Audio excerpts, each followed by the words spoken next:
ডিজিটালাইজেশনের যুগে একটি প্রিন্টার ঘরে অত্যন্ত গুরুত্বপূর্ণ। বর্তমান সময়ে যেভাবে অনলাইন হয়েছে, প্রতিটি জিনিস ঘরে বসে আমরা সবাই করতে পারি। তাই আজকে দেখাবো প্রিন্টারটি কিভাবে ইনস্টল করা যায়।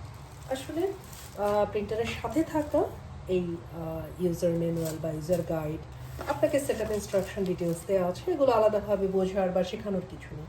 তারপরেও এই মুহূর্তে আমি প্রিন্টারটি হাতে পেয়েছি, এতগুলো কাগজ পড়ে দেখার সময় নেই আমি কিভাবে ইনস্টল করব। আমরা প্রথমেই দেখে নেব এটি একটি ক্যানন পিক্সমা, সেটিকে কিভাবে আমরা ইনস্টল করব। কিছুক্ষণ আগে আমি অবশ্য অলরেডি এগুলো খুলেছি, তারপর আপনাদের বোঝার সুবিধার্থে একটু দেখানোর চেষ্টা করছি। এই হচ্ছে প্রিন্টারের যেটা অল ইন ওয়ান যেমন বলেছি, এটাতে স্ক্যানার আছে, ফটোকপিয়ার আছে এবং একই সাথে প্রিন্টার তো আছে, ব্ল্যাক এবং কালার কার্টিজ আছে। এটা কীভাবে আমরা ইনস্টল করবো, it's very easy and simple. আমি তারপরেও আপনাদের বোঝার সুবিধার্থে একটি জিনিস বলছি। প্রথমেই আমরা প্লাগ করব এটি, এই যে প্লাগিং এরিয়াটি আমরা পাওয়ার কানেকশন দিলাম। এই যে পাওয়ার কানেকশনটি এখানে, এই যে এরিয়াতে যে অরেঞ্জ কালারের যতগুলো দেখতে পাচ্ছেন এগুলো খুলে ফেলতে হবে বা খুলে ফেলবেন। হ্যাঁ, যেমন আমি এটা খুলে নিচ্ছি বোঝার সুবিধার্থে। এটা খুলে আমরা যেটা করব এখন পাওয়ার প্রেস করব।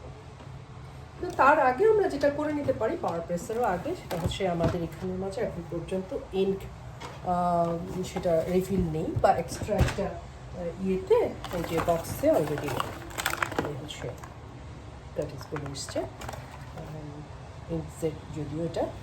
আর এখানে ফ্রন্টে থাকা আমরা একটু গুছানোর জন্য ফ্রন্টে থাকা এই যে অরেঞ্জ কালারের দুটো ইয়ে আছে, সেটি খুলে নেবেন।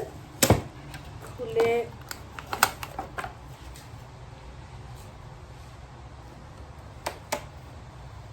এই যে খুলে নেবেন।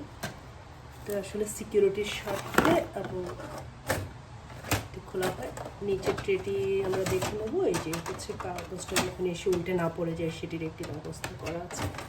এবার দেখি আমরা কীভাবে ইয়েটি করি। আমরা একটা কার্টিজ অলরেডি আগেই খুলে নিয়েছিলাম। এখানে বুঝতে পারছি না আপনারা দেখতে পাচ্ছেন কিনা, সম্ভবত দেখতে পাচ্ছেন। এখানে দেখবেন এই যে ট্রেটি খুলে আসলো এবং এখানে একটু উঁচু করে আমি দেখানোর চেষ্টা করছি। এখানে দুটো ইয়ে আছে, আমরা এই একটি এভাবে করব।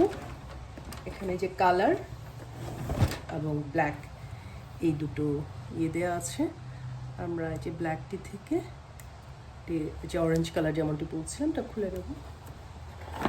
আমি থেকে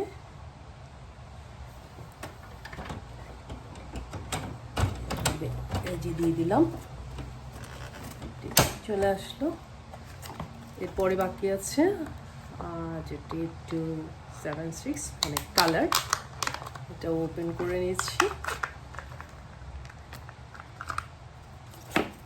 একইভাবে অরেঞ্জ কালার খুলে নিচ্ছি,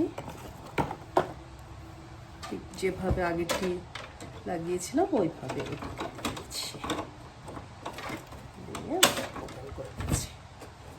এই হচ্ছে, এবার দেখবো আমরা কীভাবে এটি ওপেন করছি। তার আগেই আমরা এটি আসলে ওয়্যারলেস এবং ওয়্যার দুটোতেই করা যায়। একটি হচ্ছে ওয়্যারলেস মানে মোবাইল ডিভাইসের মাধ্যমে আমরা যেভাবে করি, অন্যটি হচ্ছে আমাকে দেখাতে গেলে আবারও প্রিন্টারটি পেছনের দিকটি ঘুরিয়ে দেখাতে হচ্ছে। এখানে একটি কেবল কানেকশানের মতো আছে, এই যে এই পোর্টটির মাধ্যমে আমরা কম্পিউটারে যখন কানেকশানের মাধ্যমে করব সেটি, আর ওয়্যারলেসের মাধ্যমে যেটি আছে সেটি আমরা এখন একটু দেখে নেব। আমার পিসি অন হয়ে গিয়েছে। ইভেন এখানে আমরা একটু দেখে নিতে চাই, ওয়্যারলেস কানেক্ট হয়ে গেছে। এটি আমি আগেই করে নিয়েছিলাম আপনাদের বোঝানোর সুবিধার্থে, আলাদাভাবে আর করছি না, এটি সবাই পারবেন কীভাবে করবেন। এখানে প্রদত্ত যেমন এইটির সাথে ইয়ে আছে, এই সাইটে চলে গেলেন এবং সেখানে পর্যায়ক্রমে স্টেপ 1 স্টেপ 2তে গেলে আপনারা অটোমেটিক মোবাইল কানেকশনটি পেয়ে যাচ্ছে। এবার আসবো আমরা যে বিষয়টি দেখাতে চাচ্ছি। এখানে স্ক্যানার করা যায়, অর্থাৎ এখানে শুধুমাত্র A4 না, কেনার সময় অবশ্য একটা জিনিস বলবো যে কিছু প্রিন্টার কিন্তু শুধুমাত্র A4 সাইজ করা যায়, কিন্তু এখানে কিন্তু লেটার সাইজও করা যাবে, B5 সাইজ, অর্থাৎ এইগুলো মেনশন করা আছে। কিন্তু কিছু কিছু প্রিন্টারের ক্ষেত্রে কিন্তু সীমাবদ্ধতা আছে, যেহেতু আসলে A4 সাইজটি বেশি প্রয়োজনীয় হয়, কিন্তু কখনো কখনো আমাদের লেটার সাইজ দলিল দস্তাবেজ বা স্ট্যাম্পিংয়ের ব্যবহারের কাজে কিন্তু এটি প্রয়োজন। সেক্ষেত্রে এটা একটু দেখে নেবেন যখনই আপনারা পারচেস করবেন। এবার আসলে আমরা যেটি দেখব যে ওয়্যারলেসের মাধ্যমে যখন করব, আমরা যে কোনো একটি কাগজ দিয়ে প্রিন্ট করে নিতে পারি। আর এক্ষেত্রে ওয়্যারলেস এবং ওয়্যারলেস ছাড়া এখন মোটামুটি সবকটা প্রিন্টারের মাঝেই ওয়্যারলেসের যে অপশনটি আছে। আর ব্ল্যাকিং কালারিং কীভাবে করতে হয় আমরা একটু দেখে নিলাম। আর আমরা খুব সহজভাবেই এখন বুঝতে পারবো যে ভিউয়ার্স, আমার মোবাইলটা ইউজ করতে হবে বিধায় আমি আপনাকে প্রিন্টার দেখাচ্ছি না, যথারীতি আপনারা প্রিন্টারে পেপার ইউজ করে বসিয়ে আপনারা এটিকে স্ক্যান করতে পারেন, প্রিন্ট করতে পারেন। এই যেটা ছোট বড় করার অপশন আছে, যখনই যেটুকু করবেন এইটুকু সামনে রেখে সেটা করে নিতে পারেন।